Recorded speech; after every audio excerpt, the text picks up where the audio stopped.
5 niches à fort potentiel en 2026. Ce que les experts observent déjà, 2026 n'est pas un horizon lointain. C'est une ligne de fracture, une année charnière où certaines niches, encore discrètes aujourd'hui, vont redéfinir les règles du jeu. Pas celles qu'on agite dans les conférences ou les posts LinkedIn. Non, celles que les analystes surveillent en silence. Celles qui se développent dans les angles morts du marché, là où l'attention ne va jamais, jusqu'à ce qu'il soit trop tard. Dans cette vidéo, on ne va pas parler de tendance. On va parler de mutations, de signaux faibles qui deviennent des courants forts, de secteurs qui, sans faire de bruit, s'installent, s'organisent et préparent leur domination silencieuse. Pourquoi ces niches ? Parce qu'elles répondent à des besoins structurels, parce qu'elles combinent technologie, comportement et contexte géopolitique, parce qu'elles ne sont pas des modes, mais des réponses. Et surtout, parce qu'elles sont encore accessibles, pas saturées, pas verrouillées, pas trop tard. Tu es entrepreneur, investisseur, stratège ou simplement curieux. Alors cette vidéo est pour toi, pas pour te vendre un rêve, mais pour t'offrir une cartographie, une grille de lecture, un aperçu des terrains fertiles que les pionniers explorent déjà. On va parler d'intelligence artificielle, mais pas celle des robots qui font peur, celle qui accompagne les adultes en reconversion, qui personnalise l'apprentissage, qui redonne du pouvoir à ceux qui veulent changer de trajectoire. On va parler d'énergie, mais pas celle des grandes infrastructures, celle des micro-réseaux autonomes, qui redonnent de la souveraineté aux communautés isolées, qui réinventent la résilience locale. On va parler de santé, mais pas celle des hôpitaux, celle qui s'installe à domicile, qui connecte, qui anticipe, qui soigne sans se déplacer, grâce à l'IoT, à la télémédecine, à l'intelligence distribuée. On va parler de gaming, mais pas celui des compétitions, celui qui soigne, qui apaise, qui s'adapte à ton stress, à ton rythme, à ton besoin de calme. Une nouvelle frontière du bien-être numérique. Et enfin, on va parler d'écosystèmes, pas des plateformes géantes, mais des micro-communautés hyper spécialisées, celles qui innovent en silence, qui échangent sans bruit, qui redéfinissent les secteurs de l'intérieur. Bienvenue dans une exploration stratégique, une plongée dans ce que les experts observent déjà, une cartographie des niches à fort potentiel en 2026, avant qu'elles ne deviennent mainstream. Niche numéro 1. Comment l'IA transforme la formation continue pour adultes en quête de nouvelles compétences. Ils ont 38, 52, parfois 61 ans. Ils ont été comptables, commerciaux, techniciens, parfois cadres. Et un jour, ils se sont réveillés avec une certitude, ce qu'ils savaient ne suffit plus. Le marché a changé, les outils ont changé, les attentes ont changé, et eux doivent se réinventer. Mais se former à nouveau, ce n'est pas juste reprendre des études, c'est naviguer dans un océan de contenus, de plateformes, de promesses, c'est affronter le doute, la fatigue, le manque de temps. C'est chercher une boussole dans un monde qui évolue trop vite. C'est là que l'intelligence artificielle entre en scène, pas comme gadget, pas comme assistant vocal, mais comme architecte invisible d'un parcours sur mesure. Une IA qui observe, qui comprend, qui adapte, qui transforme la formation continue en expérience personnalisée, de la formation linéaire à l'apprentissage adaptatif. Avant, on suivait un cursus. Aujourd'hui, on suit un algorithme. L'IA analyse les compétences existantes, les objectifs, les contraintes personnelles. Elle propose un chemin optimisé, découpé en micro-modules, ajusté en temps réel selon les progrès et les blocages. Un ancien logisticien peut ainsi apprendre les bases du code, du design UX ou de la cybersécurité, sans passer par des tunnels académiques. Une infirmière peut se former à la gestion de projets ou à l'analyse de données, avec des contenus adaptés à son rythme et à son langage. Ce n'est plus une formation, c'est une conversation pédagogique entre l'individu et la machine. L'IA comme mentor, pas comme professeur. Ce que l'IA apporte, ce n'est pas juste du contenu, c'est du feedback intelligent. Elle détecte les hésitations, les erreurs récurrentes, les zones de confusion. Elle propose des exercices ciblés, des explications alternatives, des analogies personnalisées. Elle peut même moduler le ton, le niveau de complexité, le style visuel, selon que l'apprenant soit visuel, auditif, kinesthésique. Elle devient un coach invisible, disponible 24h/24, sans jugement, sans fatigue. Et surtout, elle ne pousse pas à la performance, elle pousse à la progression, une réponse à la crise des compétences. Selon le Forum économique mondial, plus de 50% des employés devront acquérir de nouvelles compétences d'ici 2026. Mais les structures classiques ne peuvent pas absorber cette demande. Trop lente, trop rigide, trop coûteuse, l'IA permet de scaler la formation sans sacrifier la personnalisation. Elle peut accompagner des milliers d'individus, chacun avec son parcours, ses objectifs, ses contraintes. Elle démocratise l'accès à la reconversion, sans abaisser le niveau. Et elle crée un nouveau rapport au savoir plus agile, plus intime, plus stratégique. Des plateformes émergent déjà, des startups comme Sana Labs, Squirrel AI ou SkillUp AI développent des moteurs d'apprentissage adaptatifs. Certaines entreprises intègrent des IA dans leur LMS, Learning Management Systems, pour proposer des parcours internes sur mesure. Des universités commencent à tester des tuteurs IA, capables de suivre un étudiant tout au long de son cursus, de détecter les décrochages, de proposer des remédiations ciblées. Ce n'est pas un gadget, c'est une révolution silencieuse. Et pour les pionniers, pour ceux qui savent observer, cette niche est fertile. Elle combine besoins structurels, reconversion massive, technologie mature, IA générative, NLP, adaptive learning, et contexte favorable, crise des diplômes, explosion du freelancing, instabilité du marché. Créer une plateforme, un outil, un service dans ce domaine, ce n'est pas surfer sur une mode, c'est répondre à une tension profonde. C'est accompagner une génération qui ne veut pas retourner à l'école, mais qui veut apprendre, vite, bien, et à sa façon. Niche 2. Les micro-réseaux. Une réponse locale aux défis énergétiques mondiaux. L'énergie a toujours été une affaire de centralisation. Des barrages, des centrales, des réseaux tentaculaires. Une logique pyramidale, conçue pour alimenter les métropoles, les usines, les infrastructures critiques. Mais cette logique vacille, pas seulement à cause du climat, à cause de la géopolitique, de la volatilité des marchés, des tensions logistiques, et surtout, à cause d'un besoin croissant de souveraineté locale.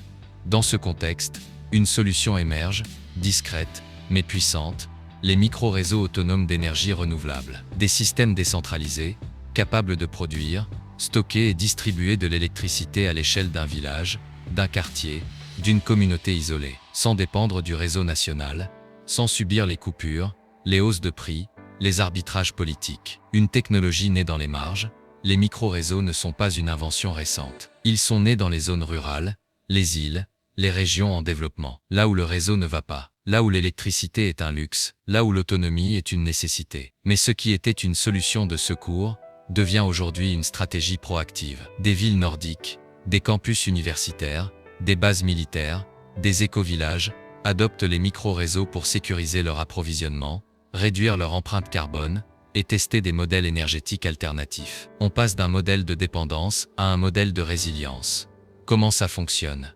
Un micro-réseau combine plusieurs sources d'énergie, solaire, éolien, biomasse, parfois hydrogène ou géothermie. Il intègre des systèmes de stockage, batteries, volants d'inertie, hydrogène, des capteurs intelligents, et une couche logicielle pilotée par IA pour équilibrer la production et la consommation en temps réel. Il peut fonctionner en mode connecté avec le réseau national ou en mode îlot, totalement autonome. Il peut prioriser les usages critiques, hôpital, pompe à eau, télécommunications, et moduler les flux selon les besoins. Il devient un cerveau énergétique local, capable de s'adapter, d'anticiper, de protéger. Une réponse aux crises multiples, les micro-réseaux ne sont pas juste une innovation technique. Ce sont une réponse stratégique à plusieurs crises simultanées. Crise climatique, réduction des émissions, adaptation aux événements extrêmes. Crise géopolitique, indépendance, vis-à-vis des importations, des conflits, des sanctions. Crise sociale, accès à l'énergie pour les populations marginalisées, empowerment communautaire. Crise économique, réduction des coûts à long terme, création d'emplois locaux, stimulation de l'innovation. Ils incarnent une nouvelle philosophie, produire là où on consomme, décider là où on vit, l'intelligence distribuée au cœur du système. Ce qui rend les micro-réseaux puissants, ce n'est pas juste leur infrastructure, c'est leur capacité à apprendre. Grâce à l'IA, ils peuvent analyser les habitudes de consommation, anticiper les pics, optimiser les flux, détecter les pannes, et même proposer des recommandations aux usagers. Ils deviennent des systèmes vivants, capables de s'adapter à leur environnement, de dialoguer avec les autres réseaux, de créer des synergies locales. Et cette intelligence distribuée ouvre la voie à des modèles économiques inédits, partage d'énergie entre voisins, monnaie énergétique locale, coopératives citoyennes. Des projets concrets émergent. En Californie, des quartiers entiers fonctionnent en micro-réseaux solaires avec stockage Tesla Powerwall. En Afrique de l'Est, des villages utilisent des kits solaires connectés pour créer des réseaux communautaires. En Allemagne, des coopératives citoyennes gèrent leur propre production éolienne et solaire. Des entreprises comme Schneider Electric, Siemens, Enphase ou Okra Solar développent des solutions plug-and-play pour faciliter l'implantation de micro-réseaux. Des ONG, des gouvernements locaux, des startups s'emparent du sujet, ce n'est plus une utopie, c'est un marché en structuration, une niche à fort potentiel.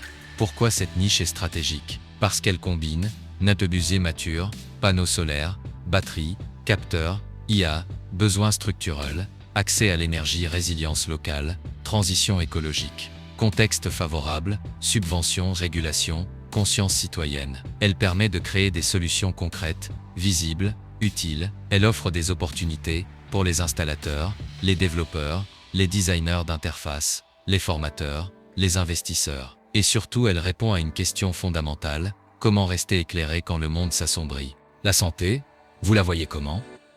En blouse blanche, dans un cabinet froid, avec une salle d'attente bondée, oubliez vos idées reçues. Le futur de la santé est connecté, personnalisé, et chez vous. Accrochez-vous, car on va explorer une révolution qui va changer votre vie et peut-être même la sauver. Bienvenue dans le monde de la niche 3, santé connectée à domicile. Un marché en pleine explosion, où l'Internet des objets réinvente les soins et transforme votre maison en un cocon de bien-être. Pendant des années, la santé a rimé avec déplacement. On allait à l'hôpital, chez le médecin, au labo, le soin était un lieu, une infrastructure. Mais ce modèle est à bout de souffle. Vieillissement de la population, saturation des hôpitaux, déserts médicaux, il faut trouver de nouvelles solutions, et vite.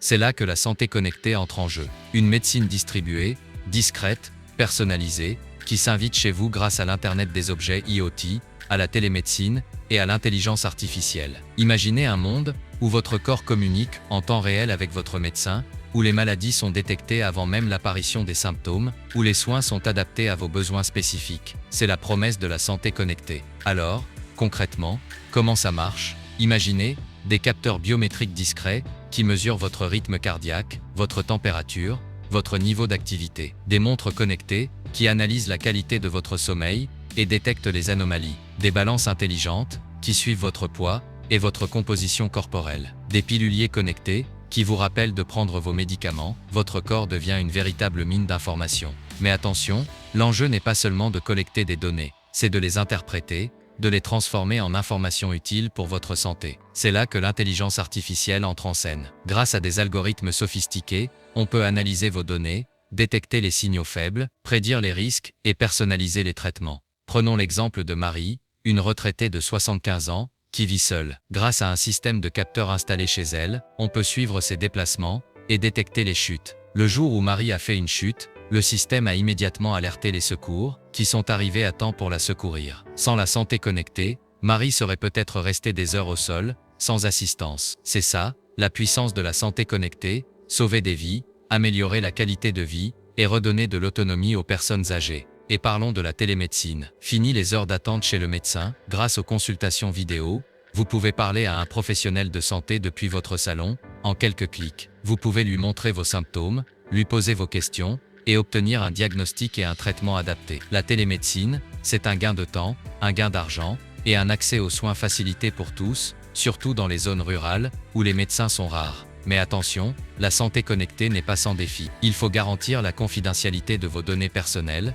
éviter la surcharge d'informations, le fameux infobésité, et lutter contre les inégalités d'accès aux technologies. Il ne faudrait pas que la santé connectée devienne une médecine à deux vitesses, réservée aux plus riches et aux plus connectés. Il faut s'assurer que tout le monde puisse en bénéficier, quel que soit son âge, son niveau de revenu ou son lieu de résidence. C'est là que vous entrez en jeu. Designers, développeurs, professionnels de santé, entrepreneurs, investisseurs, vous avez un rôle clé à jouer pour construire l'avenir de la santé connectée. Voici quelques pistes à explorer.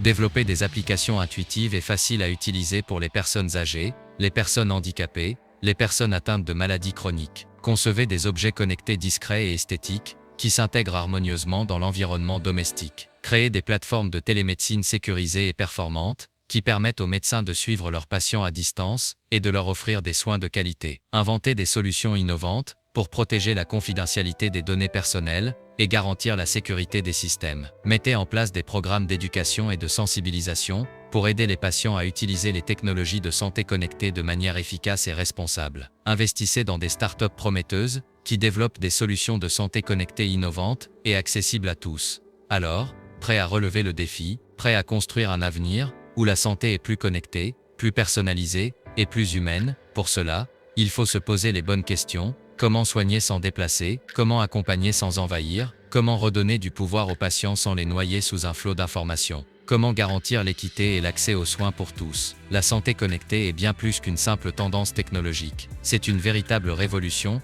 qui peut transformer notre système de santé et améliorer la vie de millions de personnes. À vous de saisir les opportunités et de contribuer à un avenir où chacun pourra prendre soin de sa santé à domicile. Alors, à vos marques, prêts connectés. Le futur de la santé est entre vos mains. On se retrouve bientôt pour explorer d'autres niches prometteuses. D'ici là, prenez soin de vous et connectez-vous. Niche 4. Le jeu vidéo comme outil de relaxation, une nouvelle frontière du bien-être numérique. Pendant longtemps, le jeu vidéo a été perçu comme un loisir, une échappatoire, parfois une addiction. On l'associe à la performance, à la compétition, à l'évasion. Mais une nouvelle approche émerge, discrète, mais puissante, le jeu vidéo comme outil de relaxation, de régulation émotionnelle, de bien-être mental. Ce n'est pas une tendance, c'est une mutation, une redéfinition du rôle du jeu dans nos vies, portée par la personnalisation, l'intelligence artificielle, les neurosciences, et une compréhension plus fine des besoins psychologiques individuels. Du gameplay à la thérapie douce. Certains jeux ne cherchent plus à stimuler l'adrénaline. Ils cherchent à apaiser, à ralentir, à offrir un espace de respiration. Des mécaniques de jeu sont conçues pour induire un état de flow, pour synchroniser le rythme du joueur avec des séquences musicales, des environnements visuels, des interactions douces. On parle de jeux contemplatifs, de game design méditatif, de narration émotionnelle. Des titres comme Journée, Abzu, Flower, Kind Words ou Sky, Children of the Light proposent des expériences où l'objectif n'est pas de gagner, mais de ressentir. Et cette approche commence à s'étendre à des jeux plus personnalisés, capables de s'adapter au niveau de stress du joueur, à son rythme cardiaque, à ses émotions détectées par capteur ou caméra. L'IA au service du bien-être. Grâce à l'intelligence artificielle, certains jeux peuvent analyser les comportements du joueur, fréquence des clics, temps de réaction, choix narratifs, pause, hésitation. Ces données permettent d'ajuster l'expérience en temps réel. Un joueur stressé peut se voir proposer un environnement plus calme,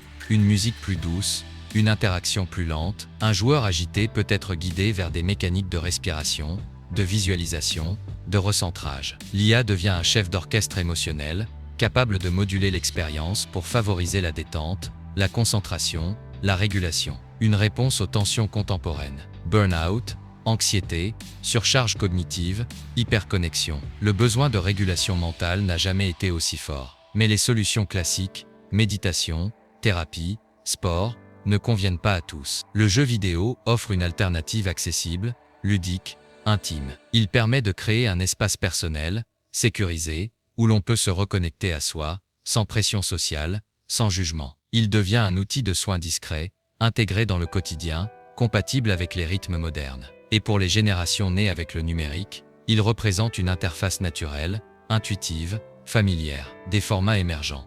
Des studios indépendants développent des jeux spécifiquement conçus pour le bien-être, Loona, Endel, SoundSelf, Plane. Certains intègrent des techniques de respiration, de pleine conscience, de biofeedback. Des plateformes comme Steam, Itch.io ou Apple Arcade commencent à créer des catégories dédiées aux relaxing games. Des chercheurs en neurosciences collaborent avec des game designers pour créer des expériences thérapeutiques. Des entreprises intègrent ces jeux dans leurs programmes de QVT, qualité de vie au travail. Des écoles les utilisent pour aider les enfants à gérer leurs émotions. Des hôpitaux les testent comme complément aux soins psychologiques.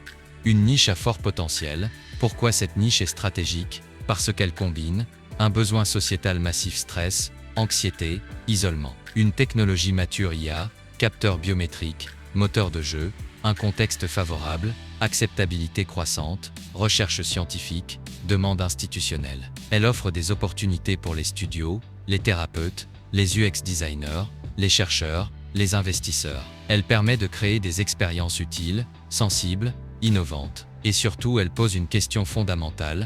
Peut-on jouer pour se soigner? Peut-on créer des mondes numériques qui apaisent, qui réparent, qui accompagnent? Niche 5. Pourquoi les micro-communautés digitales redéfinissent l'innovation sectorielle? L'innovation a longtemps été l'affaire des grandes structures, des laboratoires, des universités, des multinationales. Elle se déroulait derrière des murs, dans des silos, selon des protocoles. Mais ce modèle s'essouffle. Trop lent, trop rigide, trop éloigné des usages réels. Aujourd'hui, une autre dynamique émerge, plus agile, plus organique, plus distribuée, celle des micro-communautés digitales, des groupes hyper spécialisés, souvent invisibles, qui échangent, testent, itèrent, créent, non pas dans les amphithéâtres ou les salles de réunion, mais dans des forums, des serveurs Discord, des groupes Telegram, des espaces privés sur Notion ou Slack. Ce sont les nouveaux laboratoires de l'innovation sectorielle. Et ils redéfinissent les règles du jeu, de la verticalité à la granularité. Les grandes plateformes ont fragmenté les audiences, mais les micro-communautés les ont recomposées, non plus par volume, mais par affinité, par expertise. Par langage, un développeur spécialisé en IA générative peut échanger avec 50 autres experts sur un canal privé, tester des prompts, partager des modèles, corriger des biais. Un artisan du cuir peut rejoindre une communauté de designers japonais, échanger sur les techniques de tannage, les outils, les finitions. Un investisseur en crypto peut dialoguer avec des analystes quantitatifs sur des stratégies de yield farming. Chaque communauté devient un micro-écosystème, avec ses codes, ses outils, ses références, et surtout sa capacité à produire de la valeur. L'innovation devient conversationnelle.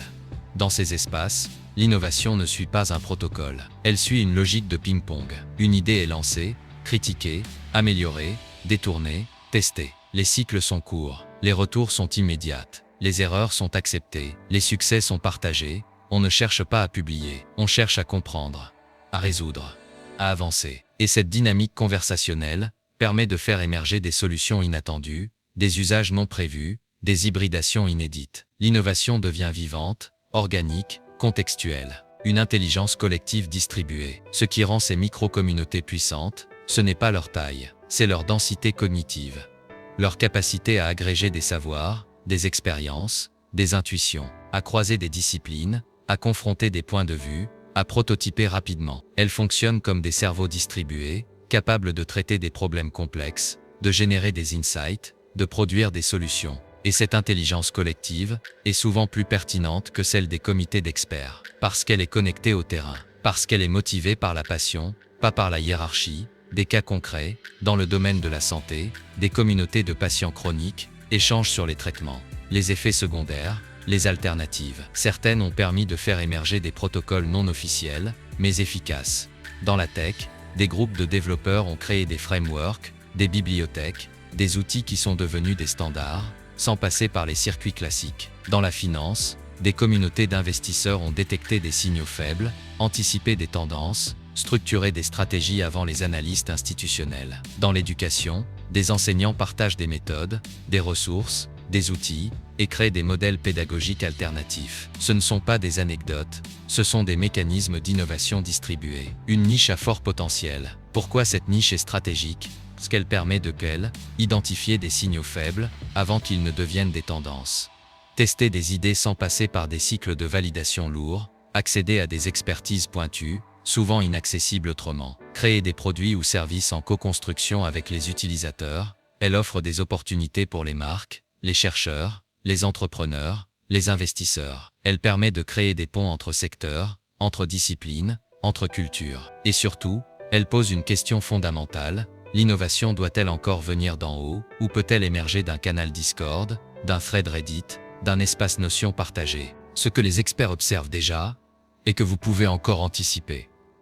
Tu viens de traverser 5 territoires, 5 niches à fort potentiel, 5 mutations silencieuses, qui redessinent les contours du marché, sans faire de bruit, sans chercher à séduire, mais en s'imposant par leur pertinence. Tu as vu comment l'IA transforme la formation continue, en offrant aux adultes en reconversion un mentor invisible, adaptatif, disponible. Une éducation qui ne se transmet plus, mais qui s'ajuste, qui s'infuse, qui s'optimise. Tu as découvert les micro-réseaux d'énergie, ces systèmes autonomes qui redonnent du pouvoir aux communautés locales. Une réponse technique à une crise géopolitique. Une souveraineté énergétique qui ne dépend plus des infrastructures centralisées. Tu as exploré la santé connectée à domicile, où l'IoT, la télémédecine et l'IA transforment la maison en clinique discrète. Une médecine de précision, accessible, intime, qui soigne sans déplacer, qui accompagne sans envahir. Tu as plongé dans le jeu vidéo comme outil de relaxation, où le gameplay devient thérapie douce,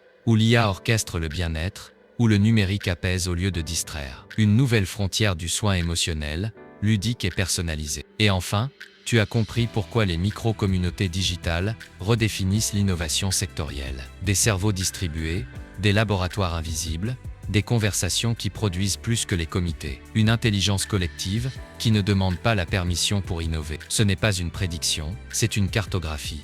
Ces niches ne sont pas des paris, ce sont des réponses à des tensions réelles, à des besoins structurels, à des mutations déjà en cours. Elles ne garantissent rien, mais elles signalent une bascule, une recomposition, une opportunité. Et si tu es ici, c'est que tu ne veux pas suivre le marché, tu veux le précéder.